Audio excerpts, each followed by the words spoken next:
हाय दोस्तों, आज की क्लास में हम एक ऐसे ऑप्शन को सीखेंगे जिसकी मदद से आप किसी भी फोटो की लाइट को कैमरे की तरह कंट्रोल कर सकते हैं, वो भी बहुत ही आसान और सिंपल तरीके से।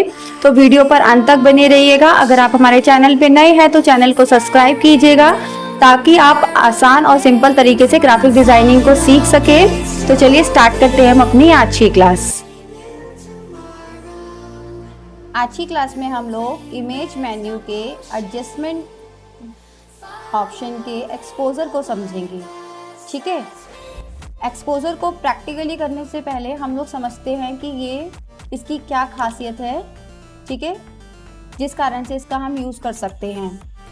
तो जो एक्सपोजर होता है वो किसी भी फ़ोटो की ओवरऑल लाइट को कंट्रोल करता है। ठीक है, अगर आपकी फ़ोटो बहुत ज़्यादा डार्क है, जैसे आप देख रहे हैं कि इमेज हमारी जो है वो डार्क है पीछे की, तो अगर आपकी फ़ोटो बहुत ज़्यादा डार्क है या लाइट है, अगर आप उसको कंट्रोल करना चाहते हैं तो आप एक्सपोजर की मदद से उसको कंट्रोल कर सकते हैं।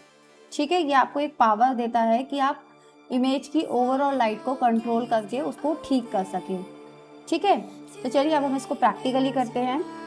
प्रैक्टिकली करने से पहले क्या करेंगे, हम यहाँ इसको सेलेक्ट करेंगे, इसको थोड़ा सा बड़ा करूँगी विंडो प्लस दबा के। अब मैं इसकी एक कॉपी कर लूँगी ताकि हम कंपेयर कर सकें कि क्या क्या बदलाव आए हैं एक्सपोजर का यूज़ करने के बाद। ठीक है, तो कंट्रोल जे करेंगे कॉपी करने के लिए। अब मैं विंडो की को दबाते हुए माइनस को दबाऊंगी इसको छोटा करने के लिए। ठीक है, अब हमारी पहली वाली लेयर सेलेक्ट है। अब हम क्या करेंगे, इमेज में जाएंगे, इमेज के एडजस्टमेंट में जाएंगे और एक्सपोजर पर आएंगे। ठीक है, जब हम एक्सपोजर पे आए हैं तो आप देख रहे होंगे कि हमारे सामने ये एक डायलॉग बॉक्स ओपन हो गया है जिसमें हमारे पास 3 हमें ऑप्शन दे रखे हैं। एक है एक्सपोजर, एक है ऑफसेट और तीसरा है गामा कलेक्शन। ठीक है, गामा कलेक्शन। तो सबसे पहले एक्सपोजर को समझते हैं। ठीक है, देखिए अगर हम एक्सपोजर को राइट साइड में मतलब अपने सीधे हाथ की तरफ लेके जाते हैं तो इसमें क्या होगा, आपको क्या दिख रहा है, इसमें आपको एक ब्राइटनेस दिख रही है। अभी हमारी फ़ोटो कुछ इस तरीके की है। ठीक है, क्योंकि ये यहाँ पर 0 है तो इसका मतलब हमारी फ़ोटो कुछ इस तरीके की है। अगर हम इसको अपने सीधे हाथ की तरफ लेके जाते हैं तो ये फ़ोटो को थोड़ा थोड़ा आप देख पा रहे होंगे, ये फ़ोटो को ब्राइट कर रहा है। ठीक है, और ऐसा नहीं है कि कहीं से ब्राइट कर रहा है कहीं से नहीं कर रहा, ओवरऑल फ़ोटो को ब्राइट करेगा। ठीक है, अगर आप इसको लेफ्ट साइड में लेके जाते हैं, अपने उल्टे हाथ की तरफ लेके जाते हैं तो ये फ़ोटो को क्या करेगा, डार्क करेगा। ठीक है, तो आपको ये ध्यान रखना है। हमने जैसे इसको थोड़ा सा एक्सपोजर करके हमने इसको थोड़ा सा इसका की ब्राइटनेस बढ़ाई है। ठीक, दूसरा जो आता है, देखिए अब जो हमारा ये दूसरा ऑप्शन है ऑफसेट। ठीक है, इसका क्या काम है, ये जो है वो इमेज के जो डार्क एरिया है ये उस पे इफेक्ट डालता है। ठीक है, ये जो भी आपको इमेज का डार्क एरिया दिख रहा है उस पे ये इसका इफेक्ट डलता है। ठीक है, अगर हम इसको राइट साइड लेके जा रहे हैं तो आप देख रहे होंगे कि जो इमेज का जो डार्क एरिया है वो वाइट हो गया है ना, वाइट होता जा रहा है। यानी कि ये वाला जो एरिया था, ये एरिया था वो एक वाइटिश हो गया है, धुंधला सा हो गया है, वाइट हो गया है। ठीक है, और जैसे ही हम इसको उल्टे हाथ पे लेके जाएंगे तो जो हमारा डार्क एरिया होगा सिर्फ वो और डार्क हो जाएगा। देखिए ये जो आप देख रहे हैं डार्क एरिया जो है हमारे पास, ये और ज़्यादा डार्क हो गया। ठीक है, तो इसीलिए मैं आपको यही कह रही हूँ कि इसका हमें यूज़ करना है लेकिन एक तरीके से। ठीक है, कि हमारी डिटेल्स भी ख़त्म ना हो और हमारा फ़ोटो भी नेचुरल लगे, अच्छी लगे। ठीक, अब आते हैं गामा कलेक्शन पे। ठीक है, गामा कलेक्शन का क्या काम होता है, ये मिड टोन यानी कि जो बीच की रोशनी होती है उसको कंट्रोल करता है। ठीक है, मिड टोन मैंने कर्व में बताया है कि मिड टोन क्या होता है, जो ना ज़्यादा डार्क होता है ना ज़्यादा बहुत ज़्यादा लाइट होता है। ठीक है, बीच का जो हमारी आंखों को बहुत ज़्यादा हमारी आंखों को भाता है वो वाला चीज़। ठीक है, तो जो गामा कलेक्शन है वो हमारी मिड टोन को क्या करती है, कंट्रोल में करती है। ठीक है, अगर हम मान लीजिए हम इसकी वैल्यू को कम करेंगे, अभी हमारी इसकी वैल्यू 1 है, अगर हम इसको उल्टे हाथ पे लेके जाते हैं तो आप देख रहे होंगे कि जो मिड टोन है वो डार्क हो जाएगी। ठीक है, और अगर हम इसको सीधे हाथ की तरफ लेके जाते हैं तो हमारी जो मिड टोन है वो क्या हो जाएगी, लाइट हो जाएगी। ठीक है, इसीलिए अगर फोटो बहुत ज़्यादा डार्क है या फोटो बहुत ज़्यादा ब्राइट हो तभी इसका यूज़ करना है। ठीक है, और इन तीनों का यूज़ करते समय आपको ये ध्यान में रखना है कि आपको इसको कम मात्रा में यूज़ करना है। ठीक है, तो जितना ज़रूरी सिर्फ उतना ही, एक्स्ट्रा नहीं। ठीक, तो अगर हम इसको कम मात्रा में यूज़ करेंगे, संभल के यूज़ करेंगे, तो हमारी जो इमेज है वो बहुत अच्छे से उभर कर आएगी। ठीक, ये देखिए, अब मैं इसको, अगर हमारा कंप्लीट है तो हम इसको ओके कर देंगे तो ये ओके हो जाएगा। ठीक है, ओके ओके। अब देखिए हमारी इमेज पहले कैसी थी और अब कैसी। पहले हमारी इमेज ऐसी थी, जब हमने एक्सपोजर यूज़ किया उसके बाद हमारी इमेज कुछ इस तरीके की हो गई है। तो डिफरेंस आपको खुद को दिख रहा है।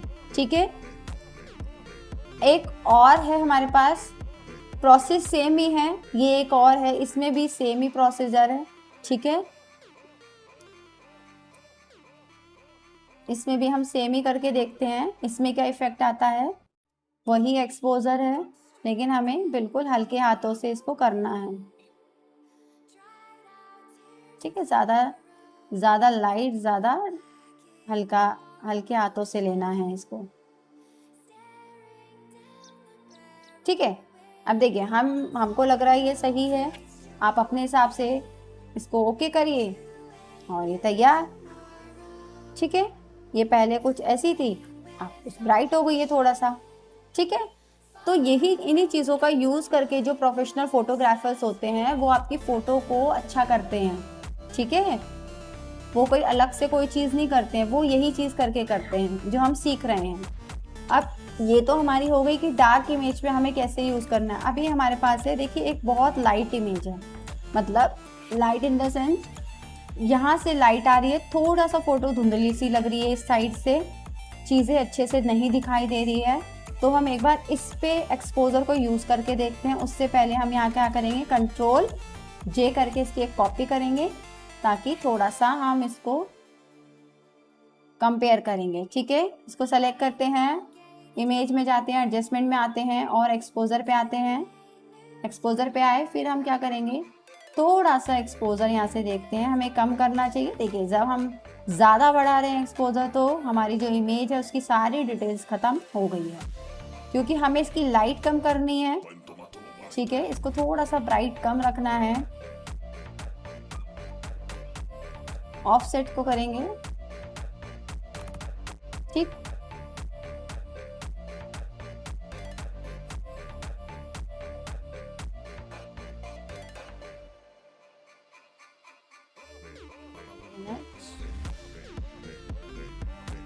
ठीक है, गामा कलेक्शन,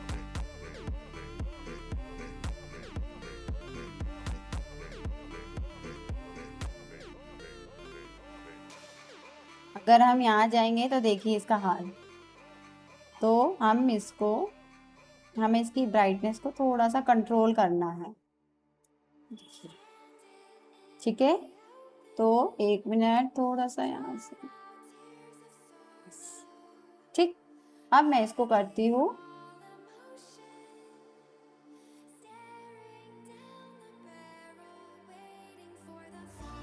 ठीक है, अब मैं इसको करती हूँ ओके। ज़रूरी नहीं है कि हमें सब करना ही करना है, नहीं, जिसकी ज़रूरत है सिर्फ उसी को करना है। ज़रूरी नहीं है, अगर एक्सपोजर करने की ज़रूरत नहीं है तो हम ज़बरदस्ती एक्सपोजर कर रहे हैं। ठीक है, ज़रूरत नहीं है।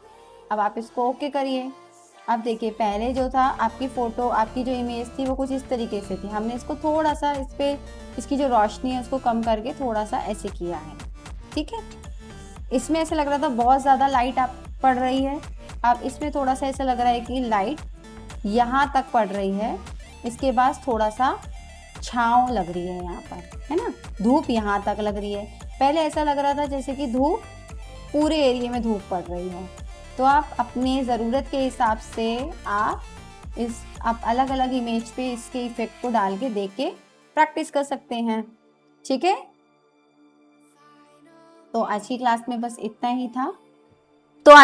में बस इतना ही उम्मीद करते हैं कि आपको एक्सपोजर ऑप्शन अच्छे से समझ में आया होगा। लेकिन अगर आपके फिर भी कोई भी डाउट्स है तो प्लीज़ आप हमारे कमेंट बॉक्स में ज़रूर लिख के भेजिएगा, हम उसके आंसर ज़रूर देंगे और आपके डाउट को ज़रूर क्लियर करेंगे। साथ ही अगर आपको हमारा वीडियो पसंद आया हो तो हमारी वीडियो को लाइक कीजिएगा, हमारे चैनल को सब्सक्राइब कीजिएगा और अपने फ्रेंड्स के साथ इसे ज़्यादा से ज़्यादा शेयर कीजिएगा, जो भी ग्राफिक डिज़ाइनिंग सीखना चाहते हैं सिंपल और आसान तरीके से।